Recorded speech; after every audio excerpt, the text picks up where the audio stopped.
Welcome to the Grow My Cleaning Company podcast with your host, Mike Campion. If you are passionate about the cleaning industry, you are in the right place. Love what you hear? Spread the word and tell the cleaning world this is the place to be. Want more? Check out www.growmycleaningcompany.com for free online video trainings, free ebook downloads, free blog posts, and of course, all the podcast episodes. Everything you need to grow your cleaning company is at www.growmycleaningcompany.com. And now, on with the show.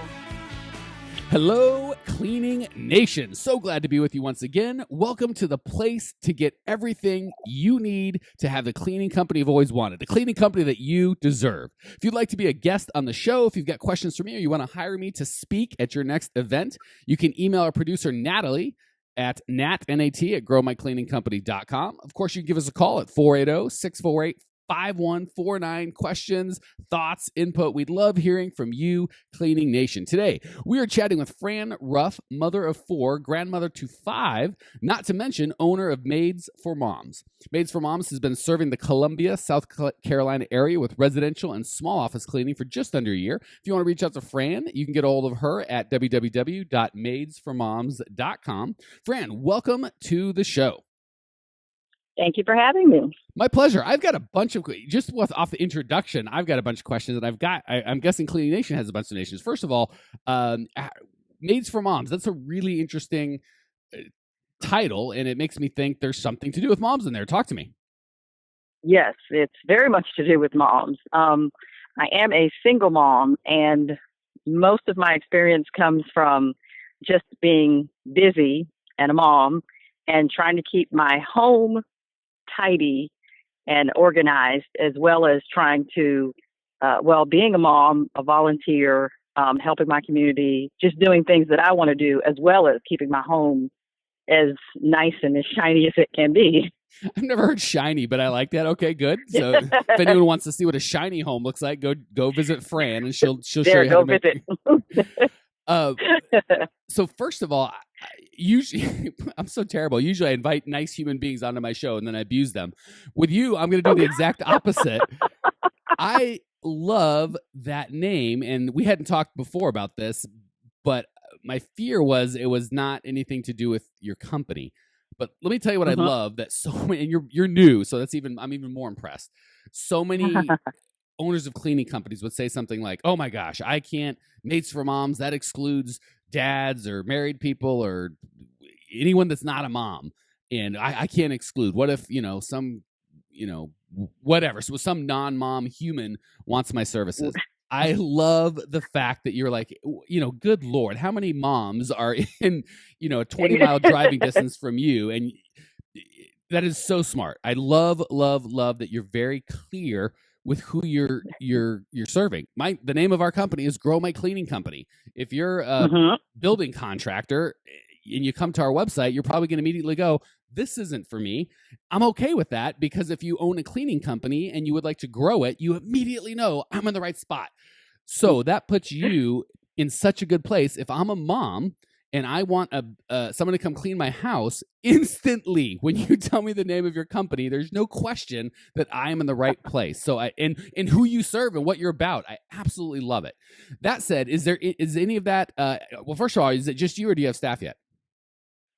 I have one staff member. Okay. Is she a mom? She is a mother, yes. Well, and is that, I guess that's really what I was going to ask, is does your strategy or your branding or your plan for your business encompass the people that you employ? Not that you would, I don't know. I don't even know if it's legal to say I'm only going to hire moms. Maybe it is. I don't know. Well, but is that the goal to search out moms for employ, or is it really just who you serve? It's both. I do want to help mothers, especially young mothers, maybe single mothers, mothers going to school. Sometimes they just need an income just to get them over the hump, or, something that they can do during the time while their kids are at school. And this is definitely the opportunity to do that. I usually have a few jobs in the morning, and then we have a break. So if you need to pick up your kids, you can do that, and then we'll do something else in the evening. So I like to feel that my schedule is such that a busy mom, can work there, as well as we can offer the services to moms wherever they're at, as far as my clientele. I am dying to say some mean things about you, but you are just crushing it. I have nothing but it's the opposite. I hope to that you are sharing that story with your clients, because if and maybe by the sound of my voice, you can tell that there's probably better than 30% chance I'm not a mom, but just putting myself in mom's shoes for 2 seconds, and I've got a couple dollars, and I would be considered an old mom, right? My 18-year-old boy is out of the house. We just adopted a young guy, but I'm definitely old. And I would very much value, if I were mom, that, hey, you're an older mom and you're maybe doing okay in life and you can afford to have some help around the house. You could hire this gal or that gal or this company or that company, and I'm sure they do fine for you. But if it's important to you to not only get this problem solved of you being overwhelmed in your house and not being able to have it shiny like our friend Fran, but if you'd like to give back to the community, and maybe you were a young mom once that needed some help and couldn't get a job or needed someone to look out for you, I think that is such a compelling story. Please tell me you're telling that from the mountaintops to on your website when you talk to people. That's so powerful. That is something that I will now incorporate. I've told it to my business coach and a few of the people that have helped me to get to this point, but I've never really shared it. Fran, go back to your business coach and yell at them, or just play this podcast and go, "This is huge." I'm just kidding, business coach. No disrespect, just having some fun with you. I would tell this to everybody I met. You have such a powerful story, especially the fact that you're a single mom. In today's society, America, 2016, someone either knows a single mom, is a single mom, was raised by a single mom, but that status in our society is one of, man, we appreciate the heck out of what these human beings do for our community. And I just can't tell you that that's your message. I would just, and we're already like 7 minutes in. I haven't even asked you about your coaching, but you're doing so good. I want to make sure, not for you, well, A, that you don't miss the power that you've got, but B, that Clean Nation sees this. That's all I would do. That's your job, is just to tell that story. And sure, we need to, get some systems for you and all that other stuff. But any of your questions that may have to do with client attraction or marketing or sales, my answer is just tell that story over and over and over. That's it. That's all. That's your whole job for the next however long you have this company. All right. That is such I don't usually go this nuts on one thing. And I'm not even a single mom, or I'm not even a mom. So as an outside business coach who's a male and not a mom, married to a mom, going nuts about it, imagine what an actual mom, either looking to be hired that needs some help, or, that's just so compelling. That's such a unique selling proposition. It's so hard for people to find that. And a lot of times they feel, I'm green, or I'm the cheapest, or they're, okay, you and everybody else is green, and you and everybody else says you're the cheapest, and only one of you can actually be the cheapest, and that guy can't make any money. They're in the wrong game. Your unique selling proposition, I don't know that anyone. This is my 150th show, and I've interviewed nobody with that kind of look at what we're doing. And I hate to say it, but if I'm listening to the show and I'm new, I am so knocking you off. Not if you're in anywhere near South Carolina. That's rude. But if you're not in South Carolina, for crying out loud, especially if you're mom, I would not knock you off. But I would have my wife immediately start a company and immediately knock you off. So that message, I just want to encourage you. So powerful. And for everyone listening, when I've talked about a unique selling proposition and how you have to be able to distinguish yourself on something important, not on price, not on I do green, or our employees are better than their employees, or the same crap that everybody else says, this is a perfect example of, I wish I could claim you as my client and say, oh yeah, Fran and I came up with this together and this is half my brainchild. It's not. This is all Fran, and it's genius. All right, enough of that. I really wanted to go into that because that's so powerful, but you didn't call in. Maybe you called in for me to tell you how genius you are, but we're done with that. How can I help you today? Specific question. I would like to go into neighborhoods, some of the bigger, I guess, wealthier neighborhoods, but they have no solicitation signs. And I don't want to intrude and, break rules, because I don't want that with my name, but there's got to be a way that people get in to introduce themselves to those places. So if you had any answers about that or some tips. I'll yak about anything. Some of it's good. So I absolutely do. First of all, I love and respect a lot of people say, oh, no solicitation, but I'm just going to do that. That's a great way to alienate the people you're trying to talk to. And you're talking about this door to door. The door says no solicitation, or the community says no solicitation? The community. Okay. Mm-hmm. So first of all, course, go ahead. Yeah. Mm-hmm. No, go ahead. No, I was just saying, of course, there's, even in the neighborhoods that I can go into, there's some that say no trespassing, and I'll just, pass by. I'm really just putting a flyer either on the door or on the newspaper part of the mailbox. So perfect. So perfect. Okay. So for the neighborhoods that say no solicitation, I've heard this in my private coaching, so I know this is something that other people are interested in. I definitely am a big fan of respecting that. The worst way to start a relationship with any human, client, vendor, employer, otherwise, is to violate the one thing that you know about them, right? At this point, you know nothing other than they've chosen to live in a community that says we don't want solicitation. You go soliciting. I'm not saying it can't work. I'm just saying that's not for me, and I certainly wouldn't coach someone on that.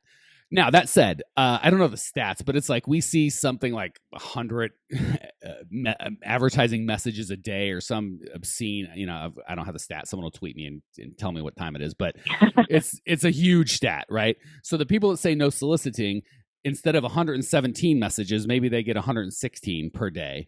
Because really what they're saying is don't go door to door, or you can't solicit this way, but those people still see 100 advertising messages and they still pay attention to them, or people wouldn't spend that kind of money. So really, that just means no door-to-door sales. The door hangers, gosh, I have no idea about the technical law. I'd probably stay away from it there, just because I really don't want. There's so many ways to get customers. There's no need to pick something that's going to upset somebody. So I'd probably stay away from that. But I don't know, especially if I'm in the neighborhood already, because I've got a client in there. I've now been invited in, hanging a door hanger that says, hey, we clean next door. Whatever.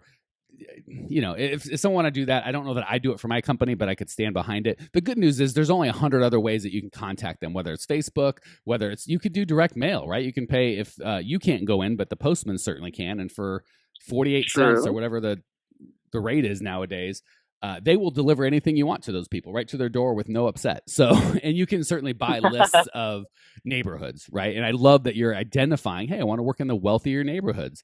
No discrimination or disrespect to folks living in $150,000 homes, but we've just found they don't have $263 or whatever you charge to have their house shine every month. But if their homes are worth $500,000 or more, depending on your part of the neighborhood or the country, those folks tend to want my service. So long story short, don't focus on the one way that you can't advertise to them or communicate a message. Focus on the 172 ways that you can, whether it be online, offline, direct mail, phone, Facebook groups, paid advertising. There's magazine ads that go to there, newspaper inserts that go. There's 100 ways to quote unquote solicit to those people that don't include the ways that are going to upset them. Did that answer your question? That did. Cool. Anything else you need? Any other questions? Any other help? That was a quick and easy one. So if you want a bonus one, jump in. Let's see. Oh goodness. No pressure if you don't. I just want to give you an opportunity. Oh, you got okay. If you got one, go, sister. I drew a blank. What was I going to ask? No problem. If you can't come up with it, we'll have you on the show in another 6 months, and we'll figure something out. All right. So again, the one of the things, since we got a couple minutes, I want to reinforce, and I was saying it a little bit tongue in cheek, but I want to show how that actually works. So many people ask the wrong question. I spend a third of my day saying it's not the advertising method, right? So it's not whether you go on Facebook or doing an advertising in a magazine or go door to door, or, there's just a dozen answers to the question, how can I get my message out to people? And the problem is every salesperson of said media method is going to tell you their way is the absolute best way to get your message out to people. But that's not correct. The correct way is, where do your customers go for that kind of information? So the two things that you need to do are what your message is and where do those people congregate. So where do they congregate? Just from what you've told me already in terms of Maids for Moms and knowing, and you want certain neighborhoods, you're already far ahead of a lot of the people I talk to in terms of where to go. Seems like you've got a good picture of who your client is and where they hang out. Is that fair? That's true. Mm-hmm. So the second thing that you've already got, but I want to make sure you put these together so you miss it, is what the message should be. And so many people, I get so frustrated, especially newer, older, doesn't matter. Business owners talking about themselves. We do this and we do that. And we're all about this. And people do not care about you. They only care about themselves, and they only care about you to the degree that they perceive you can help them. You, on the other hand, have an amazing message. I'm telling you, all of your advertising budget should revolve around so again, still how you can serve them. So people are gonna go, hold on, Mike, you're contradicting yourself, right? You say, always talk about them and what you can do for them. But to Fran, you say talk all about herself and her maids and her moms and stuff. Superficial thinking. Let's go down a level. The reality is what you can do for them is offer them the opportunity to serve and contribute to somebody or a group of people that is important to them. That is so much more valuable than if you give me $26, I will put my hand in your toilet for 20 minutes or whatever the case may be. That's a low value proposition. So in addition to, and it sounds like you already get it, I want your house to shine. You've got your own story. Stories are so compelling in marketing. Story. The first story is I was a young single mom and I needed help. And some days I got it and some days I didn't, but the people that did help me really made a difference, not just to me, to my children, and my children now have children, and the gift or the help or the support that I got from the community didn't just help me, it helped these other 9 human beings and their spouses that we've right. So that's a huge thing. And I saw the value in that, and I wanted to continue that. And I'm giving you the opportunity to serve some of the moms that I have an employ while we make you a sparkly house. That is serving such a need in terms of perfect example. We're recording this the day after the election. Doesn't matter which way you went. The winner of the election that Donald Trump, nobody thought he was going to win, agree with his message or not, he communicated something that resonated in a way that people didn't get. That's what I'm encouraging you to do, right? So many cleaners want to talk about cleaning products and green, and our hiring people are best, and we've got better insurance, and we're cheaper. Things that people don't care about, that don't resonate. I promise you, when you start talking about helping single moms to married moms or younger moms to older moms, and that's your mission, and you want to help moms all across the board, that is a message that will resonate with your specific demographic. So repeat that message. You will win with that message. I know it's super unconventional, which is fantastic. Let your competitors talk a bunch of nonsense about I've been in business 20 years and member of the Better Business Bureau and 42 reviews on Yelp.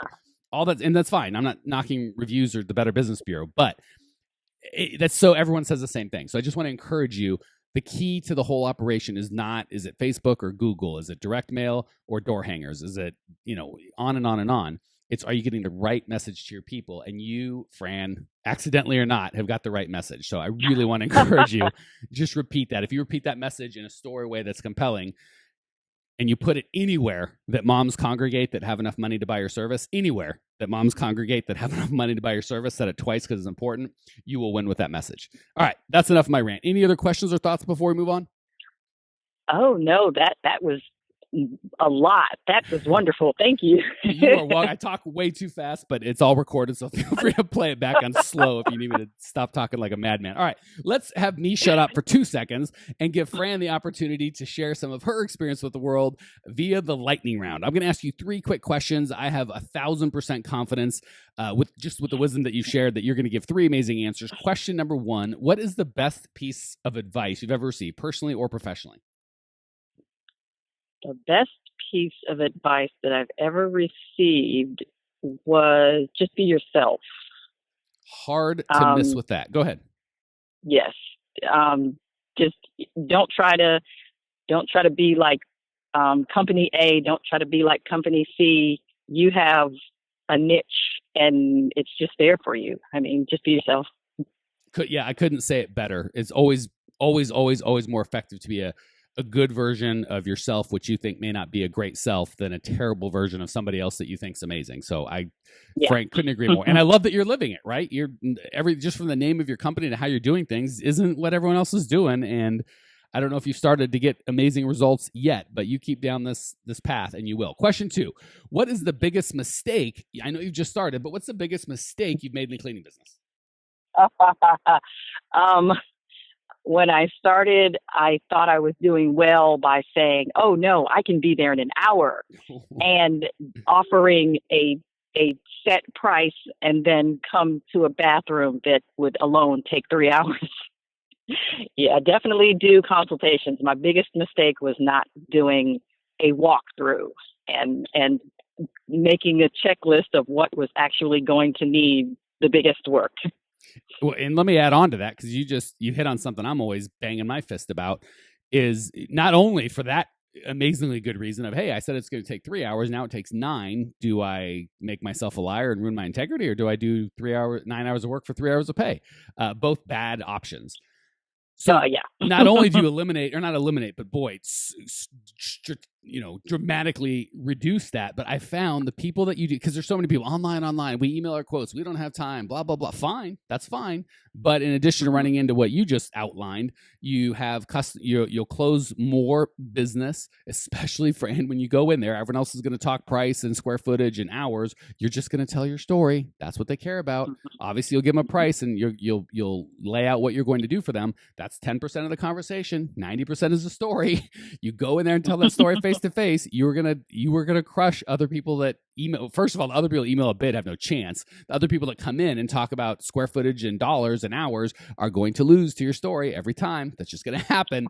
So you will close more business for more money. They will stay longer. They will complain less.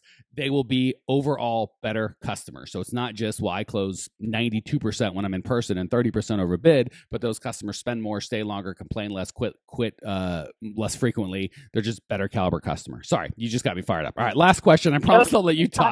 What's one idea that Cleaning Nation can put into practice today? Something they can implement right away to improve their life and or their business?